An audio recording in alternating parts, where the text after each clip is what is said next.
پر وَلَنَبْلُوَنَّكُمْ بِشَيْءٍ مِّنَ الْخَوْفِ وَالْجُوعِ وَنَقْصٍ مِّنَ الْأَمْوَالِ وَالْأَنفُسِ وَالثَّمَرَاتِ وَبَشِّرِ الصَّابِرِينَ۔ اور دیکھو ہم تمہیں آزمائیں گے، وَلَنَبْلُوَنَّكُمْ ہم لازماً آزمائیں گے تمہیں، بِشَيْءٍ مِّنَ الْخَوْفِ خوف کی کیفیت طاری کر کے، والجوع بھوک فقر اور فاقہ، ونقص من الاموال مالی نقصان، والانفس جانی نقصان، والثمرات اور ثمرات پھلوں اور میووں کا نقصان۔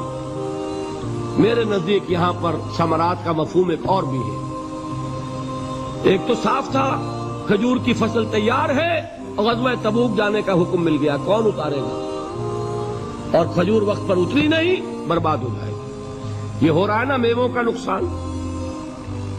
اور میرے نزدیک یہاں یہ بھی ہے، بسا اوقات بہت سی محنتوں کا نتیجہ انسان دیکھتا ہے کہ ضائع چلا گیا، میں نے 10 سال محنت کی، حاصل کوئی نہیں نکلا۔ یہ ثمرات کیا ہیں؟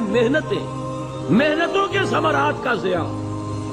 کوشش آپ نے کی، قسمت کی خوبی دیکھی ہے، ٹوٹی کہاں کمن، 2-4 ہاتھ جب کے لبے بام رہ گئے۔ Be prepared. ایک شاعر کے یہ اشعار ہیں، وہ کمیونسٹ تھا، میں نام بھی نہیں لیتا، لیکن یہ کہ یہ اسی انقلابی، چونکہ ان کا بھی ایک انقلابی نظریہ ہے، انقلابی عمل میں یہ سارے مراحل آتے ہیں۔ کوئی سیٹ بیک آیا فرض کیجئے، کوئی ناکامی ہو گئی، تو اپنے ساتھیوں کو دل بڑھانے کے لیے یہ فصل امیدوں کی ہمدم اس بار بھی غارت جائے گی، سب محنت صبحوں شاموں کی اب کے بھی اکارت جائے گی۔ میرے نزدیک کے ثمرات کا جو لفظ یہاں آیا ہے، وَنَقْصٍ مِّنَ الْأَمْوَالِ وَالْأَنفُسِ وَالثَّمَرَاتِ، سب محنت صبحوں شاموں کی اب کے بھی اکارت جائے گی۔ دھرتی کے کونوں کھدروں میں پھر اپنے لہو کی کھاد بھرو، پھر مٹی سینچو اشکوں سے، پھر اگلی رت کی فکر کرو، پھر اگلی رت کی فکر کرو، جب پھر ایک بار اجڑنا ہے، ایک فصل پکی تو بھر پایا، تب تک تو یہی کچھ کرنا ہے۔ ایک مقصد ہے سامنے، انقلاب برپا کرنا ہے۔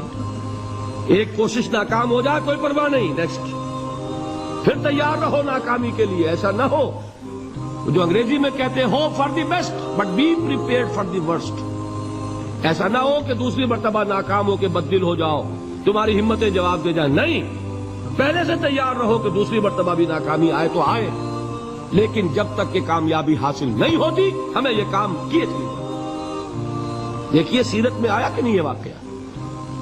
بدر میں مسلمانوں کو فتح ہوئی تو احد میں زک پہنچی کہ نہیں؟ 70 صحابہ شہید ہوئے کہ نہیں؟ اگر ان کی ہمتیں جواب دے جاتی تو گاڑی کیسے چلتی آگے؟ تو فرمایا وَلَنَبْلُوَنَّكُمْ بِشَيْءٍ مِّنَ الْخَوْفِ وَالْجُوعِ وَنَقْصٍ مِّنَ الْأَمْوَالِ وَالْأَنفُسِ وَالثَّمَرَاتِ، ہم تمہیں لازماً آزمائیں گے، خوف کی کیفیت سے، فقر و فاقے کی کیفیت سے، بھوک سے، جان کے نقصان سے، مال کے نقصان سے، محنتوں کے حاصل کے ضائع ہو جانے سے۔ وَبَشِّرِ الصَّابِرِينَ، اور اے نبی بشارت دیجئے صبر کرنے والوں، الذین اذا اصابتہم مصیبت، وہ کہ جب ان پر کوئی تکلیف آئے، کوئی مصیبت آئے، کوئی آزمائش آئے، قالوا انا للہ وانا الیہ راجعون، وہ یہ کہیں کہ ہم اللہ ہی کے ہیں، اللہ ہی کی طرف لوٹ جانا ہے۔ یہ وہی انداز ہے جو میں نے فارسی کا شعر سنایا تھا آپ کو کہ سرے تسلیم خم ہے جو مزاج یار میں آئے۔ وہ ہمارا مولا ہے، ہمارا آقا ہے، اگر اسے یہی منظور ہے تو ہمیں بھی یہی منظور ہے۔ میں نے تسلیم و رضا کی بات کی تھی نا، آپ کو کچھ شعر سنائے تھے، ایک شعر اور سنیے، اور یہ کس کا ہے؟ محمد علی جوہر کا۔ ایک مرتبہ جیل گئے، ان کی ایک بیٹی جوان بیمار ہوئی، فوت ہو گئی، باہر چھوڑا انگریز نے، جاؤ بھائی دفن کر دو بیٹی کو۔ دوسری مرتبہ جیل گئے، دوسری جوان بیٹی اسی مرض میں مبتلا ہوئی، اب یہ جیل میں ہے، خبر پہنچی کہ دوسری بیٹی کے اوپر بھی اسی مرض کا حملہ ہوا ہے۔ ایک نظم لکھی ہے جس کا آخری شعر یہ ہے تیری صحت ہمیں منظور ہے لیکن اس کو نہیں منظور تو پھر ہم کو بھی منظور نہیں. یہ ہے جب تک یہ کیفیت نہ ہو اس میدان میں آدمی ثابت قدم نہیں رہ سکتا کہ میرے رب کو اگر یہ منظور ہے تو یہی مجھے منظور ہے. اور تیری صحت ہمیں چاہیے تو ضرور لیکن ہمارے رب کو منظور نہیں تو ہمیں بھی منظور. راضی برضائے رب. وبشر الصابرین الذین اذا اصابتهم مصیبۃ قالوا انا للہ وانا الیہ راجعون. نہ شود نصیب دشمن کے شود ہلاک تیغت سرے دوستہ سلامت کے تو خنجر آسمان. اولئک علیہم صلوات من ربہم ورحمہ. یہی ہے وہ لوگ جن پر ان کے رب کی طرف سے عنایتیں ہیں اور رحمتیں ہیں.